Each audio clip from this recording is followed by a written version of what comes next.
Video mata kuliah untuk mata kuliah perempuan dan politik kita dari 5S.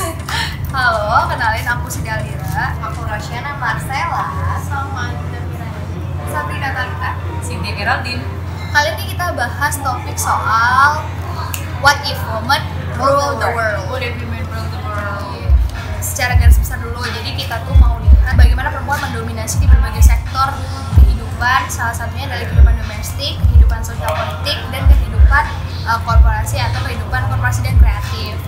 Tapi sebelumnya kita disclaimer dulu, maksudnya women rule the world tuh bukan berarti ruang lingkupnya cuma sebatas bagaimana dia jadi pemimpin dunia, tuh nggak sama sekali, karena lingkup domestik itu merupakan dunia kecil yang biasanya dihuni sama perempuan. Gimana kalau misalnya perempuan yang menguasai ranah domestik tersebut, gimana kalau perempuan misalnya jadi orang yang mencari sumber penghasilan sendiri. Begitupun nanti di sosial politik, gimana sih kalau misalnya perempuan jadi pemimpin suatu instansi pemerintah, dan sama halnya juga nanti di bidang yang kreatif dan financial ekonomi sama bidang ekonomi dan kreatif. Bagaimana kalau perempuan itu jadi orang yang pencetus atau misalnya pemimpin dalam hal-hal tersebut. Menarik untuk dibayangin. Benar. Jadi dunianya banyak. Dunia itu kita lihat dalam lingkup yang kecil-kecil. Jadi kayak dunia jangan cuma dibayangkan dunia as a whole world. Domestik dulu. Boleh. Kita ceritain status quo-nya dulu kan sih. Kayak kalau misalnya secara domestik itu maksudnya rumah tangga ya. Kayak misalnya kita kira tahu kalau di rumah tangga itu perannya perempuan kebanyakan stigmanya ya. Itu kayak gimana sih? Jadi kalau di dalam rumah tangga tuh dianggap cuma sebagai 3M. Nah, apa tuh? Mengandung, melahirkan, dan menyusui. Oleh karena itu perempuan itu cuma bisa dianggap sebagai ibu. Yes. Sehingga laki-laki dianggap lebih superior dibanding perempuan karena hal tersebut. Stigmanya. Bahkan belakangan ini ada pernyataan kontroversial dari Kapolri kita yang baru diangkat. Nanti mukanya dari sini. Nah, yang katanya ya perempuan itu cuma urusannya dapur, kasur, dan sumur. Nah, kayak kalau misalnya kalau gue pribadi mikir ya, kan dia mungkin dari institusi kepolisian yang pasti patriarkinya pasti masih ada dong. Dan menurut gue yang sangat gue sayangkan adalah pola pikir patriarki yang di instansi kepolisian itu dia bawa sampai ke rumah tangga. Tapi ya mungkin itu emang udah terbentuk dari dulu banget, tapi memang status quo-nya kayak gitu. Itu yang sangat kita sayangin banget. Tapi seperti yang kita ketahui juga kan di seluruh rumah tangga kayak gitu toh. Yes.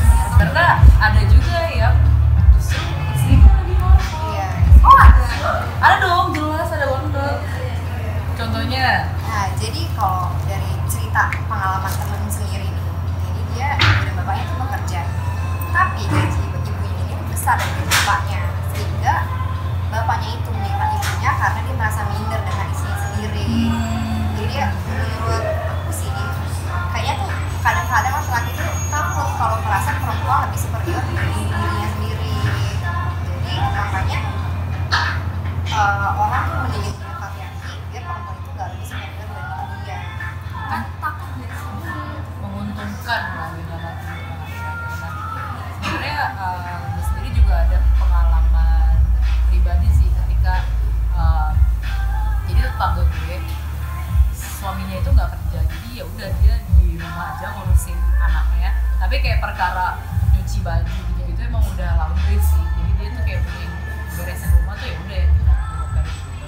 Nah jadi istrinya doang yang bekerja. Nah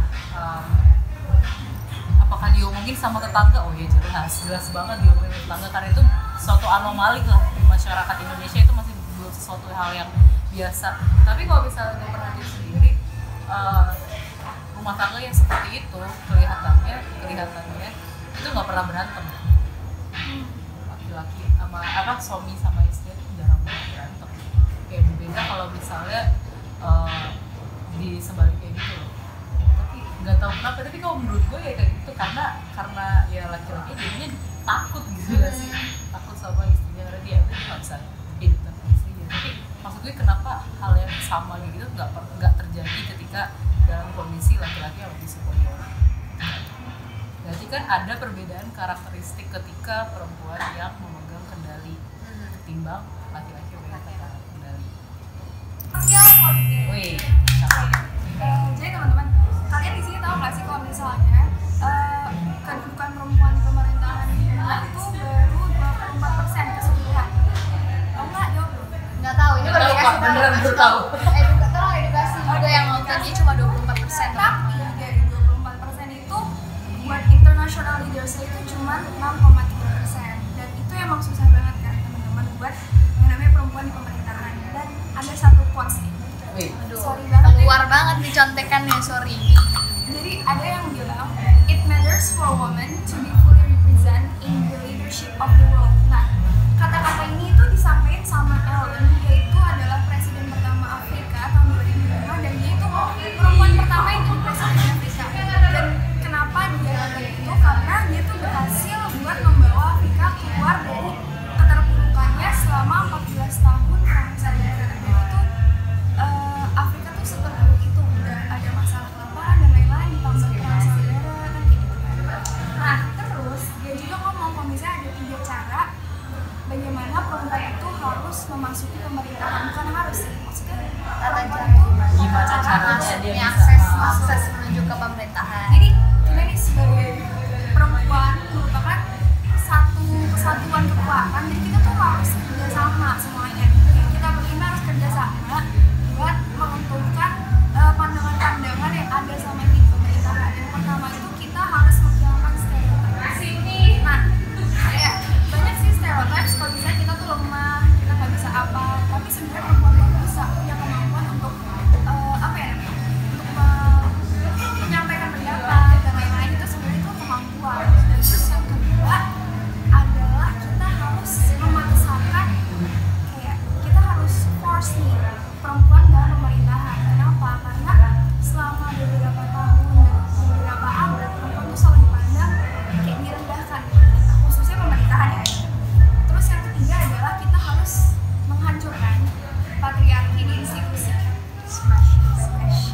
Nah, kenapa? Gara-gara kalau misalnya kita lihat dari komposisi pemerintahan itu masih banyak laki-lakinya kan daripada perempuannya. Jadi pada bilang tuh masih man rules the world.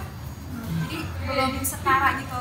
Dimana perempuan ini kan menginginkan keseimbangan dan kesetaraan baik dalam pemerintah atau yang tadi domestik dan lain-lain kan. awalnya tuh ya gue pribadi mikir kalau misalnya di parlemen tuh ya udah merit system aja, nggak usah sampai yang perempuan harus 30% gini. Cuman pas kemarin ngerjain UAS ini perempuan politik tuh gue kan mikir ya, kan ada beberapa peraturan regulasi yang sebenarnya itu meregulasi perempuan. Nah gue pikir kalau misalnya bukan perempuan yang meregulasi, ya ibaratnya gini deh, ini peraturan mengatur kita perempuan, tapi yang membuat peraturan itu bukan perempuan gitu.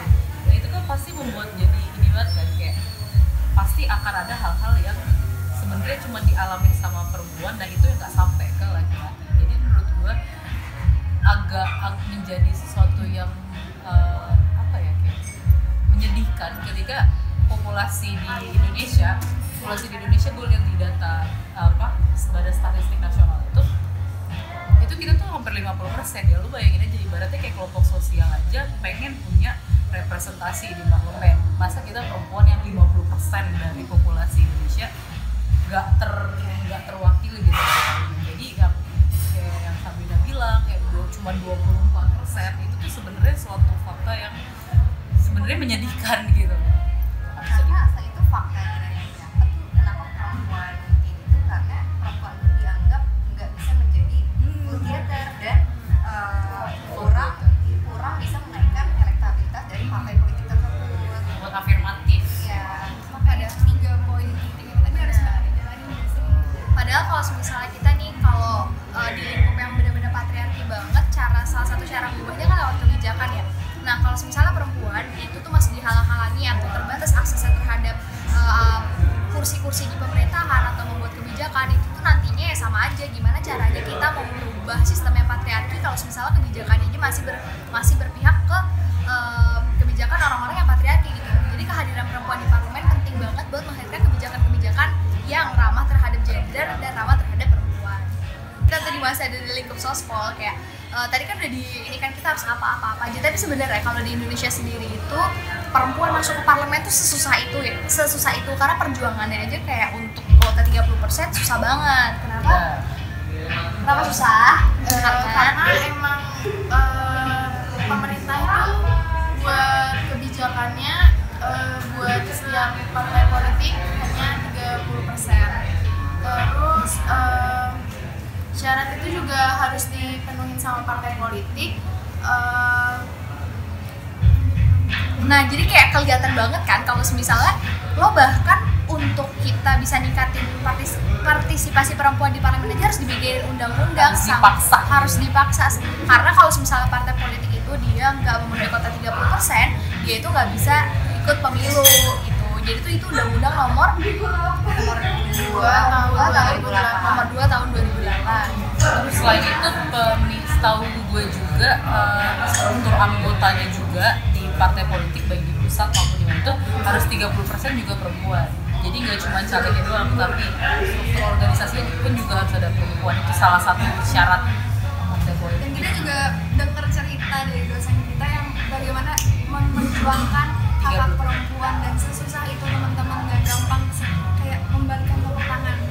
Nah, jadi sebenarnya kenapa sih akhirnya muncul angka 30%? Jadi itu sebenarnya berawal dari penelitiannya ini ya, UN ya, United Nations PBB gitu, bahwa dalam satu perundingan gitu baru akan menghasilkan output yang bagus ketika ada 30% perempuan dari jumlah orang yang hadir. Nah, itu jadi dasarnya, makanya ada itu ya kuota 30%.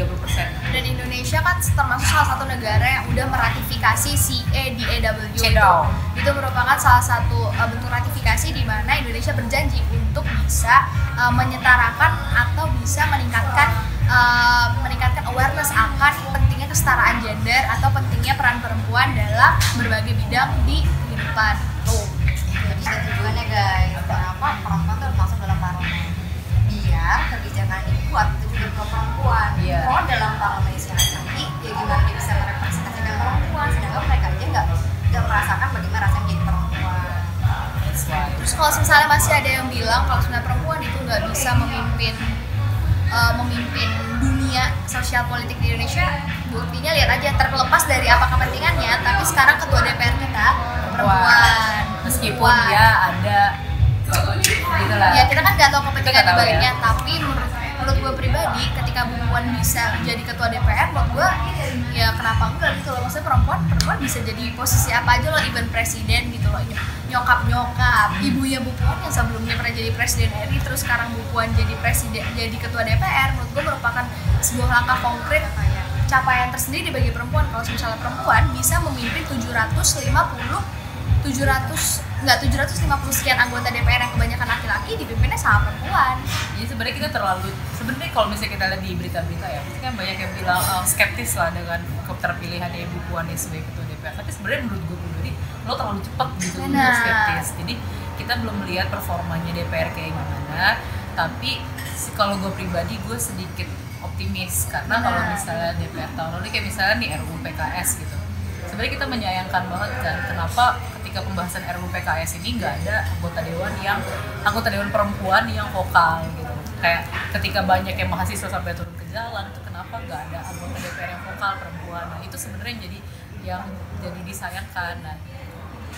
Nah ketika kalau misalnya pemimpinnya yang memegang jabatan strategis di DPR yaitu perempuan, nah kita bisa mengharapkan nih ada yang lebih vokal. Nah harapannya dia pun juga memberikan influence yang lebih baik dalam pembentukan RUU ini. Sekarang kita masuk ke lingkup financial dan ke lingkup media dan kreatif. Gimana sih sebenarnya kalau perempuan tuh bisa nggak sih kalau misalnya harus jadi pemimpin bisa, di jelas. Financial atau misalnya pemimpin di ranah kreatif? Satu orang yang gue tahu adalah orang yang kerja di orami.id. Nah dia kerja di orami.id ini kerennya adalah perusahaan tersebut merupakan salah satu perusahaan yang sangat ramah sekali sama perempuan. Karena yang pertama perusahaan ini bayarin daycare teman-teman. Jadi semua pegawainya itu boleh banget titipin anaknya pagi terus sore itu dibawa lagi untuk pulang. Jadi maksudnya dia tidak membatasi pegawai-pegawai perempuannya untuk maksudnya untuk kayak cuti dulu atau apa. Jadi dia bisa bawa anaknya untuk kerja dan segala macam, dan karena CEO-nya perempuan.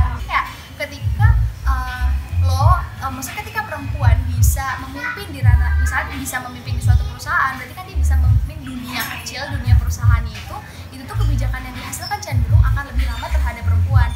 Tapi ini perlu digarisbawahi ya, maksudnya di sini tuh kita meminta kesetaraan bukan berarti kita minta dispesialkan sebagai perempuan, itu nggak sama sekali, karena di sini posisinya adalah perempuan dan laki-laki itu nggak setara gitu. Kayak bahkan untuk mencapai UMR yang setara aja antara perempuan dan laki-laki itu masih susah. Jadi ketika perempuan udah bisa setara sama laki-laki, tolong jangan menganggap kalau perempuan itu dispesialkan gitu. Dan perempuan-perempuan juga nggak boleh standar ganda, udah dispesialkan terus kayak langsung pakai alasan kalau misalnya apa-apa ya kan karena gue perempuan, kayak Jadi cari pembelaan.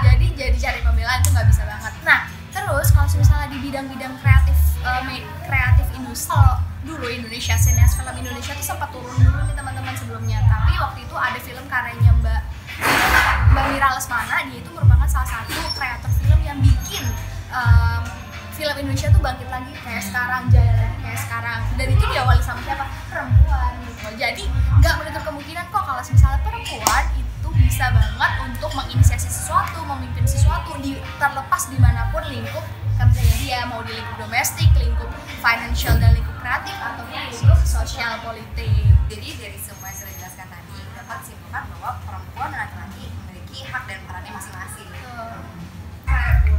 Gue sendiri sih setuju banget sama quotes dari Ellen, Presiden Afrika itu, yang bilang it matters for women to be fully represent in the leadership of the world. Kenapa? Tadi yang kita udah rekap, kalau misalnya ya udah nggak bisa yang bikin perempuan itu laki-laki, karena korelasinya tuh nggak ada. Dan menurut gue juga kayak misalnya perempuan tuh sebenarnya melakukan apapun itu bisa, tapi semua itu terkurung sama ya udah pandangan masyarakat, lingkungan sosial, dan you have to apa ya, kalian tuh harus berani kalau misalnya kalian mau show yourself to the world. Dari gue jadi gue pernah ketemu satu quotes yang agak menyentil menurut gue. Dari sebenarnya nggak cuman bisa relate di perkara patriarki ini, tapi sebenarnya ke semuanya sih. Jadi quotesnya kayak gini: when you're accustomed to privilege, equality means an oppression. Jadi menurut gue budaya patriarki yang ada di seluruh dunia ini itu tuh sebuah privilege buat laki-laki. Jadi ketika lo sudah terbiasa dengan privilege itu, ketika ada kelompok-kelompok yang memperjuangkan equality atau kesetaraan, itu berasa seperti opresi buat mereka. Padahal tuh sebenarnya memperjuangkan equality. Nah, jadi itu yang perlu digarisbawahi, bahwa perjuangan perempuan sekarang di zaman sekarang itu tuh sebenarnya bukan, kita tuh nggak mau mengopresi laki-laki kok, enggak. Kita tuh yang kita harapkan itu bukan sesuatu yang kita jadi lebih tinggi jadi dari laki-laki kan, tapi kita mendemand kesetaraan. Nah kadang ya itu tadi kayak yang tadi di quotes tadi, karena dia laki-laki udah terbiasa dengan privilege itu, gerakan kesetaraan itu jadi terkesan opresi gitu. Jadi equality for all.